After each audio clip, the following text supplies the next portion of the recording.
नमस्कार दोस्तों, स्वागत है आपका समरी फॉर यू चैनल पे। आज की बुक समरी है नॉट नाइस। क्या आपको दूसरों को खुश करना अच्छा लगता है? क्या जब भी कोई आपसे फेवर मांगता है, आप उसे हमेशा हाँ कहते हैं?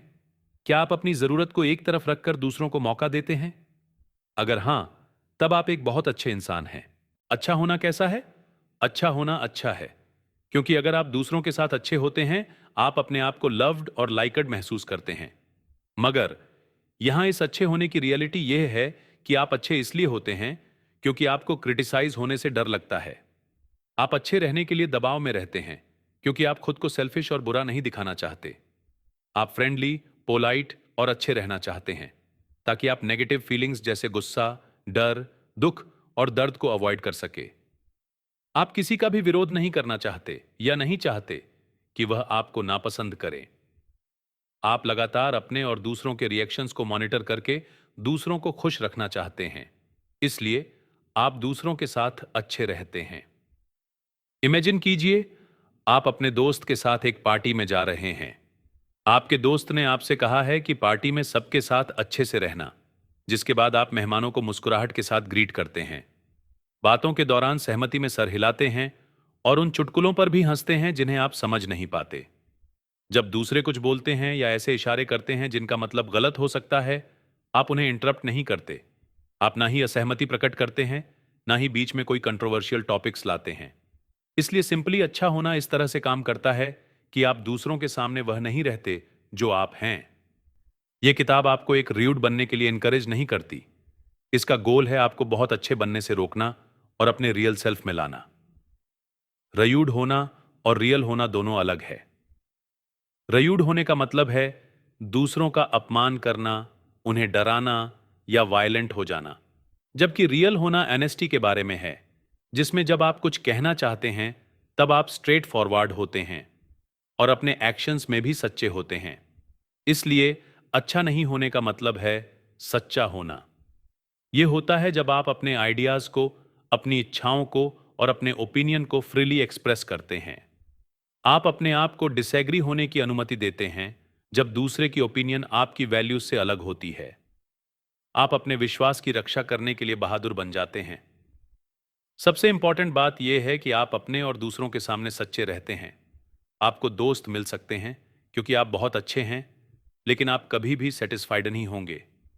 एक दिन आपको समझ में आएगा कि आपका एनवायरनमेंट टॉक्सिक है और आपके आसपास के लोग आपको विकसित करने में कोई मदद नहीं कर सकते।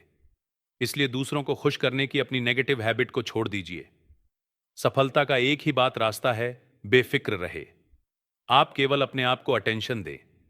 आप कुछ भी कर सकते हैं जो आपको अच्छा लगे। वह reading, working, exercise, biking, travelling कुछ भी हो सकता है। कोई भी आदत या आइडिया जो आप चाहते हैं, इसके लिए काफी है। जरूरी बात यह है कि आप अपने साथ समय बिताएं और अपने आप को बेहतर तरीके से जानें। इस तरह से आप अपनी अलग अलग विशेषताएं ढूंढ पाएंगे। आप अपने इंटरेस्ट और वैल्यूज के बारे में एक्सप्लोर कर पाएंगे और सीख पाएंगे। अलग अलग सिचुएशंस में आपका नजरिया अलग हो सकता है, क्योंकि आप समझ सकते हैं कि यह चीजें क्यों हुई। उसके बाद ये सभी फैक्टर्स खुद के साथ और दूसरों के साथ रियल रहने में आपकी भी मदद करते हैं। पागल मत बने। अच्छा बनना शुरू होता है जब आप दूसरे को अपसेट करने से डरते हैं। आप उन्हें डिसअपॉइंट नहीं करना चाहते क्योंकि वह आपके ऊपर नाराज हो जाएंगे। इसीलिए आप एंजाइटी और गिल्ट से भरे हुए होते हैं। आप दूसरों की ओपिनियन जानने के परेशान होते हैं और अगर आप किसी के साथ डिसएग्री होते हैं तो अपने आप को गिल्टी महसूस करते हैं। एंगर का यह रूप फोबिया कहलाता है। फोबिया एक एक्सट्रीम इमोशन है जहां आप किसी चीज को फेस करने से डरते हैं और उसे फेस करना अवॉइड कर देते हैं। असलियत में यह आपके बचपन में ही शुरू हो जाता है। अपने पास को याद करने के लिए समय लीजिए। आप यह याद करने से शुरू कर सकते हैं कि आपके माता पिता ने आपके साथ कैसे ट्रीट किया है। क्या जब आपके पिता आपसे या आपकी मां से या किसी और से तेज आवाज में बोलते थे तो आप डर जाते थे? क्या वह आपको स्ट्रांग बनने के लिए कहते थे? क्या आपको याद है जब आपके पिता गुस्से से पागल हो जाते थे? अगर हां, तो अपने एंगर को एक बुरे इमोशन के रूप में देखना शुरू कर दिया था। अपने एंगर को बुराई की तरह देखा क्योंकि वह दूसरों को नुकसान पहुंचा सकता था। आप इसे महसूस करना नहीं चाहते थे क्योंकि यह नुकसानदेह है। अपने बच्चे के रूप में एंगर के नतीजे भी देखे हैं। आपने विटनेस किया है कि यह वॉयलेंस और हीटेड आर्ग्यूमेंट की तरफ ले जाता है। अपनी मां के बारे में आपका क्या ख्याल है? क्या वह आपके साथ धैर्य से रहती थी? क्या जब आपके पिता गुस्से में रहते थे, वह पूरे समय चुप रहती थी? अगर हां, तो आपने किसे ऐसे को विटनेस किया है जो अपने इमोशंस को बाहर नहीं आने देता? आपकी मां ने आपको किसी के एंगर को एक्सेप्ट करना सिखाया? आपने सीखा कि अगर आप वापस लड़ाई करते हैं तो चीजें बहुत खराब हो सकती हैं। अपने दूसरों पर नाराज होने से या उन्हें अपसेट करने के लिए अपने अंदर एक डर पैदा कर लिया। इसलिए आपने हमेशा अच्छा और फ्रेंडली रहना सीख लिया। आपने जरूरत ना होने पर आर्गुमेंट को अवॉइड करना ही याद रखा। अब वर्तमान में एंगर को अवॉइड करना आपका व्यक्तित्व बन गया। यहां वह साइन है जो बताते हैं कि आपके अंदर एंगर को अवॉइड करने की हैबिट है। पहले आप दूसरों की फीलिंग्स को हर्ट करने से डरते थे क्योंकि एंग्री होने का मतलब है हेटफुल होना। आप किसी को भी अनकंफर्टेबल और दुखी फूल नहीं करना चाहते। आप किसी के ऊपर सिर्फ इसलिए एंग्री नहीं होना चाहते क्योंकि आप गिल्टी फील करते हैं। दूसरा, आप इसलिए फाइट बैक नहीं करते क्योंकि इससे सिचुएशन केवल खराब हो जाएगी। आप शिकायत भी नहीं करना चाहते क्योंकि आपको क्रिटिसाइज होने का डर है। दूसरे लोग भी आपके सामने अच्छा होने का बहाना कर सकते हैं, लेकिन आपकी पीठ पीछे आपसे नफरत करते हैं। तीसरा, आप अपनी दोस्ती, रिलेशनशिप या कॉन्टेक्टस को गंवाना नहीं चाहते। अब आप अपने आप को गुस्सा होने से रोक लेते हैं क्योंकि यह रिलेशनशिप को तोड़कर अलग कर सकता है। यह फैमिली, फ्रेंड्स, कपल्स या कलीग्स के साथ हो सकता है। इसलिए आप एंगर को रिलेशनशिप के खत्म होने के आखिरी बिंदु की तरह देखते हैं। लेकिन इसके बारे में अपने पर्सपेक्टिव को रिडायरेक्ट करें। एंगर अपनी फीलिंग्स और अपने कामों से एक्सप्रेस किया जा सकता है। एक्सप्रेशन के ये दो अलग अलग तरीके हैं। एंग्री महसूस करना अपने इमोशंस को एक्नॉलेज करके एक क्षण के लिए अपने आप को उसे महसूस करने देना है। इस बीच एंगर की एक्टिंग करना अपने इमोशंस को एक्शन के साथ एक्सप्रेस करने जैसा है। आप दूसरों को दिखा रहे हैं कि आप अपसेट है। आप दूसरों को हर्ट करने के लिए बुरी चीजें करेंगे या कहेंगे।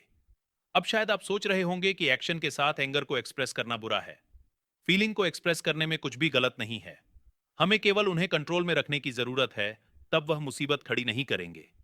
आप अपने इमोशंस को अच्छी तरह से समझकर और दूसरों के साथ शांति से बात करके शुरुआत कर सकते हैं। अच्छा बनने की बड़ी कीमत अच्छा बने रहने की 5 बड़ी कीमतें हैं।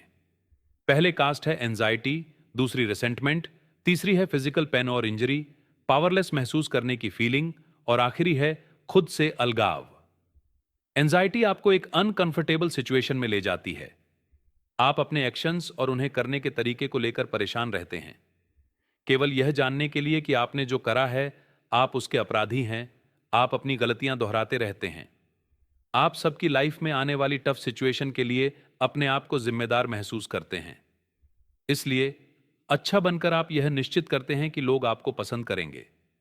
आप दूसरों की ओपिनियन की भी चिंता करते हैं, इसलिए आप दूसरों को यह दिखाते रहते हैं कि आप हर चीज के साथ खुश हैं। लेकिन यह एंजाइटी के रूप में आप पर काउंटर अटैक करता है। एक्शन के बाद एंजाइटी होती है। एग्जाम्पल के लिए आप किसी को यह सोचकर सिनेमा देखने के लिए इनवाइट करते हैं और सोचते हैं कि वह बढ़िया है। अगर जिसको आपने बुलाया है उसे भी सिनेमा अच्छा लगता है, तो आप पूरी तरह से इंश्योर हो जाते हैं। इसलिए आप परेशान होकर अपने आप से क्या अगर जैसे प्रश्न पूछते हैं। क्या होगा अगर उसे सिनेमा पसंद नहीं आया? अगर वह व्यक्ति सिनेमा को एंजॉय नहीं करता, तो यह प्रश्न आपको गिल्टी महसूस कराता है। जब आप परेशान होते हैं तो चीजों को ओवरथिंक करते हैं और यह सोच आपको अनकंफर्टेबल बना देती है और आप फिर फ्यूचर में ऐसा होने को अवॉइड करते हैं। इस बीच बिटरनेस और रिसेंटमेंट जो आपके इंटरनल इमोशंस है, सीक्रेटली आपके अंदर बन जाते हैं। अगर कोई ऐसी बात कहता या करता है जिसे आप पसंद नहीं करते, तो आप नाराजगी दिखाते हैं। क्यों हुआ है उसके लिए आप अपसेट फील करते हैं, लेकिन किसी को भी इसका पता ना लगे देने का डिसीजन लेते हैं। आप थके हुए होते हैं, लेकिन फिर भी मुस्कुराते हैं और बहाना करते हैं कि सब कुछ ठीक है। आप अपने आप को कठोर शब्द बोलने से रोक लेते हैं क्योंकि आप जानते हैं कि यह आपकी रिलेशनशिप को तोड़कर अलग कर देगा। जब कोई इरिटेटिंग होता है, आप चिढ़ जाते हैं, लेकिन कभी भी इसे एक्सप्रेस नहीं करते। ये सारी घटनाएं आपको गुस्सा करने की तरफ ले जाती हैं। अगर ऐसा होता है, आप अपना गुस्सा दूसरी तरह से एक्सप्रेस करते हैं। उदाहरण के लिए, आपके पास एक ऐसा बॉस है जो बहुत टेरिफाइंग है क्योंकि काम में वह बहुत सारी चीजों की डिमांड करता है, लेकिन आप उसके साथ लड़ाई नहीं कर सकते क्योंकि आपको नौकरी की जरूरत है। अपने गुस्से करने का सिर्फ एक ही रास्ता है कि आप अपना क्रोध घर पर दिखाएं। आप अपनी फैमिली मेंबर्स से आसानी से इरिटेट हो सकते हैं क्योंकि उन पर गुस्सा होना बॉस पर गुस्सा होने से ज्यादा सेफ है। कभी कभी आप छोटी छोटी चीजों के लिए घर पर गुस्सा महसूस करते हैं। अच्छा होने की दूसरी कीमत यह है कि आप शारीरिक रूप से दर्द और घायल का अनुभव करते हैं। आप अपने कंधों में, घुटनों में, पीठ पर, गले में या दूसरे बॉडी पार्ट्स में दर्द महसूस कर सकते हैं। ऐसा इसलिए होता है क्योंकि आप सभी नेगेटिव फीलिंग्स जैसे दुख, गुस्सा और फ्रस्ट्रेशन को डिनाई कर रहे हैं। उदाहरण के लिए, आपको जब किसी चीज पर क्रोध आए तो आपको उसे छुपाने के बदले एक्सप्रेस करना चाहिए। इस तरीके से आप फ्यूचर में चेस्ट पेन और किसी भी प्रकार का दूसरा फिजिकल पेन अनुभव नहीं करेंगे। ऐसा इसलिए होगा क्योंकि दर्द आपके छुपे हुए इमोशंस का रिफ्लेक्शन होता है। यह आपके शरीर का यह बताने के लिए कि हम नेगेटिव इमोशंस को अवॉइड करें एक तरीका है। अगला है पावरलेसनेस को महसूस करना। आप इस इमोशन को महसूस करेंगे क्योंकि अब आपका अपने ऊपर कंट्रोल नहीं है। आपने केवल दूसरों को प्रायोरिटी दी है और अपनी जरूरत को नेग्लेक्ट कर दिया है। दूसरों के लिए अपॉर्चुनिटीज क्रिएट करते रहे और नियमों का पालन करते रहे। इस बीच दूसरे आपकी मदद और अपनी स्ट्रेटजीज से लगातार ग्रो करते रहे।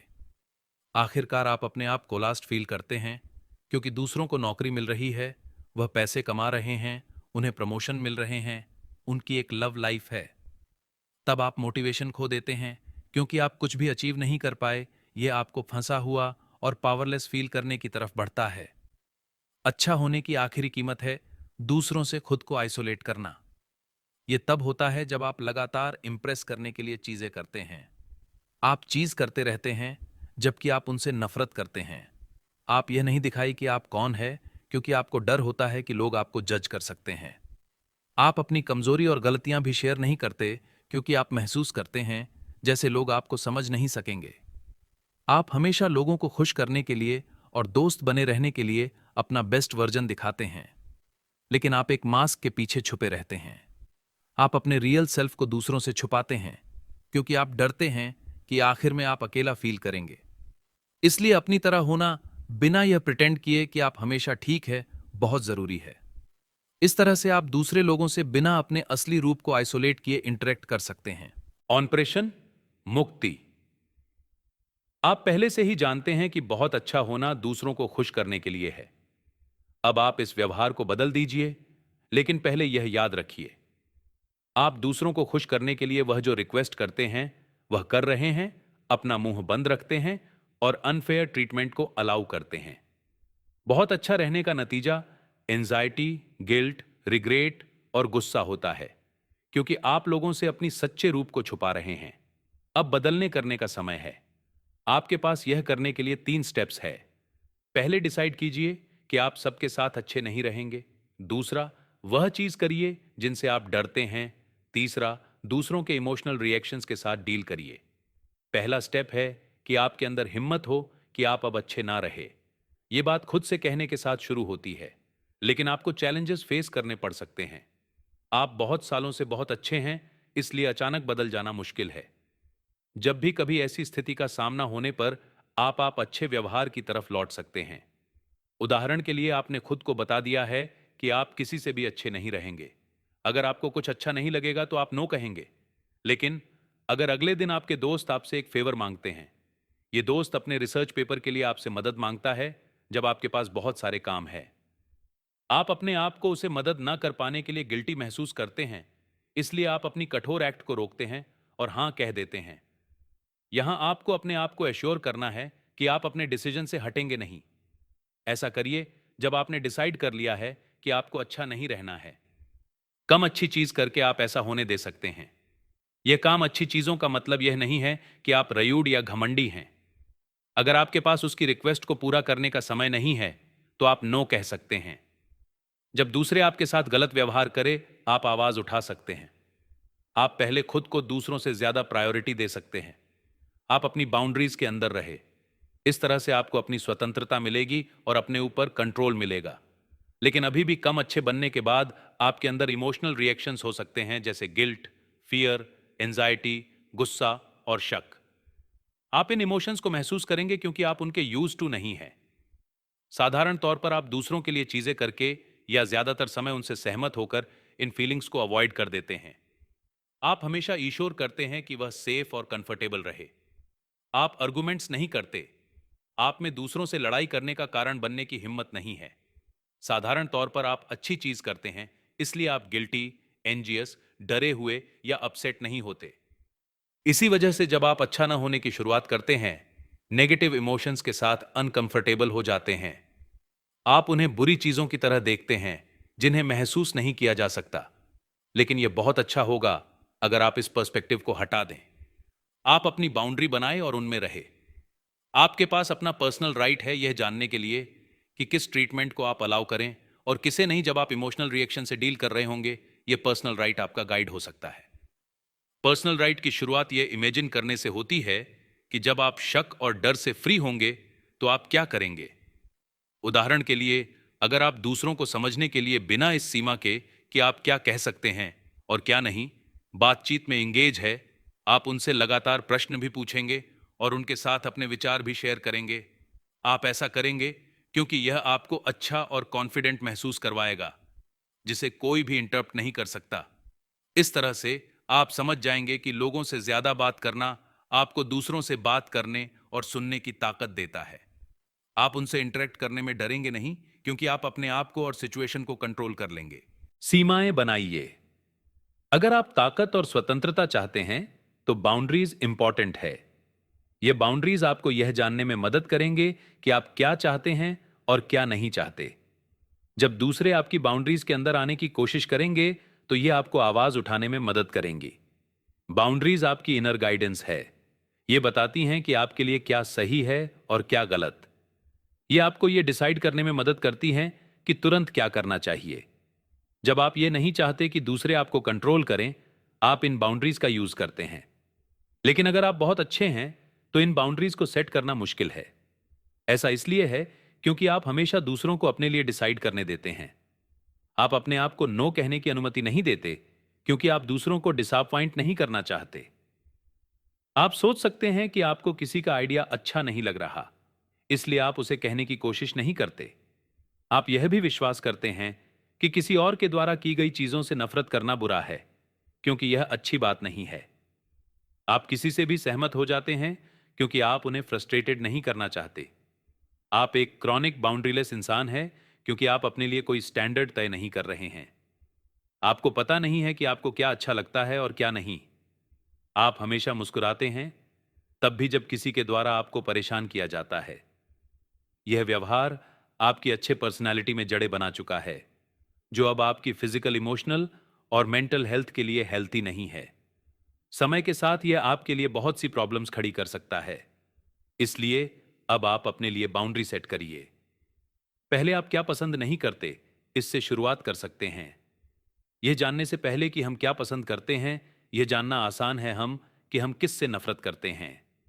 यह आपको अपनी नेगेटिव ओपिनियन के लिए अल्टरनेटिव चुनने में भी गाइड करेगा। एग्जाम्पल के लिए, आपके घर के सामने आपके पास एक गार्डन है जिसकी आप हर मॉर्निंग देखभाल करते हैं, लेकिन आपके पड़ोसी भी जल्दी सुबह उठकर आपके साथ बात करना चाहते हैं। वह अपने घर से चलकर आपके गार्डन तक आ जाते हैं। आप नोटिस करते हैं कि आपके पड़ोसी ने आपके खूबसूरत फूलों को अपने पैरों से दबा दिया है। वह कर्षट फूल आपको अपसेट कर रहा है क्योंकि आप उनकी केयर करते हैं। अब आपको पता है कि जब कोई बिना सेंसिटिव हुए कुछ भी करता है, आप उससे नफरत करते हैं। यहां आप अपने निवार से बात करते हैं और उसे करते हैं कि तो उसे ध्यान देना चाहिए कि वह कहां जा रहा है। आप उसे यह भी याद दिलाते हैं कि अगली बार वह फूलों के ऊपर ना चले। तो बाउंड्रीज ऐसी होती हैं। ये इस बारे में है कि लोगों को यह बताएं आपको क्या पसंद नहीं है। बाउंड्रीज बनाने में यह बात जरूरी है क्योंकि यह आपको गाइड करती है। यह आपको अपने इमोशन और अपनी भावनाओं को सीक्रेट रखने के बदले एक्सप्रेस करना अलाउ करती है। ऐसा इसलिए है क्योंकि सेक्रेटली अपने ऑनेस्ट थॉट्स और फीलिंग्स को छुपाने से यह हमारे अंदर एजाइटी, फियर और गिल्ट का कारण बनता है। इसलिए इन्हें दूसरों से छुपाना हेल्दी नहीं है। इसके बजाय अपने लिए बात करना सीखना बहुत अच्छा है, ताकि दूसरों को पता चल जाए हम क्या चाहते हैं। आपको उनके काउंटर रिएक्शन से भी नहीं डरना चाहिए, जैसे तनाव और गुस्सा। क्योंकि ऐसे नेगेटिव फीलिंग से आपका कोई लेना देना नहीं है। इसलिए बाउंड्रीज अपनी असली पहचान की डेफिनेशन है। यह आपके विचारों, इमोशंस और अनुभव पर बेस्ड है। आपका इनर सेल्फ भी जानता है कि वह क्या चाहता है, तो आप उसकी बातें ज्यादा सुनिए। अपने बारे में दूसरों की ओपिनियन को इग्नोर कीजिए। इसके बदले अच्छा होगा कि आप केवल अपने आप पर फोकस करें और स्वार्थी बनिए। सेल्फिश होना हमेशा खराब व्यवहार करना नहीं होता, क्योंकि हेल्दी सेल्फ इंटरेस्ट में और डिस्ट्रक्टिव सेल्फ फिटनेस के बीच अंतर होता है। डिस्ट्रक्टिव सेल्फ फिटनेस हमेशा हमारे बारे में होती है। अगर कोई आपके व्यवहार से दुखी है या हर्ट है, तो आपको कोई फर्क नहीं पड़ता। आप किसी भी तरह वह ले लेते हैं जो आप चाहते हैं, चाहे इसके लिए दूसरों को तकलीफ भी देनी पड़े। अगर कोई लड़खड़ाए, तब भी आपको कोई फर्क नहीं पड़ेगा, क्योंकि आपका गोल हमेशा जीतना है। आप सिर्फ अपने बारे में केपर करते हैं, जिसे आप डिस्ट्रक्टिव सेल्फिशनेस कह सकते हैं। डिस्ट्रक्टिव सेल्फिशनेस आपके और दूसरों के लिए अनहेल्थी होती है। यह आपको एक सेल्फिश इंसान बना देती है, जो केवल अपनी आवश्यकताओं को प्रायोरिटी देता है। यह आपको एक ऐसा कॉम्पिटिटिव इंडिविजुअल बना देती है जो किसी भी तरह हार को ऑप्शन नहीं मानता। सेल्फिश बनने की एक पॉजिटिव साइड है, क्योंकि यह आपको अलाउ करती है कि आप दूसरों को खुश ना करें। आप जानते हैं कि आप क्या चाहते हैं और इसलिए आप उसकी कोशिश करते हैं। जबकि डिस्ट्रक्टिव सेल्फिशनेस अगर बहुत ज्यादा हो जाए, तो आपको डिस्ट्रॉय कर सकती है। इसका भी वही इफेक्ट होता है जो सेल्फ सैक्रिफाइसिंग का होता है। सेल्फ सैक्रिफाइसिंग हमेशा दूसरों के लिए होती है। यह डिस्ट्रक्टिव सेल्फिशनेस की ऑपोजिट है। सेल्फ का सैक्रिफाइसिंग मतलब है आप दूसरों की आवश्यकताओं की केयर करते हैं। जब भी पॉसिबल होता है, आप उन्हें अपने से पहले रखते हैं। आप वह लाते हैं जो उन्हें चाहिए और यह इंश्योर करते हैं कि आप इसमें कंफर्टेबल है।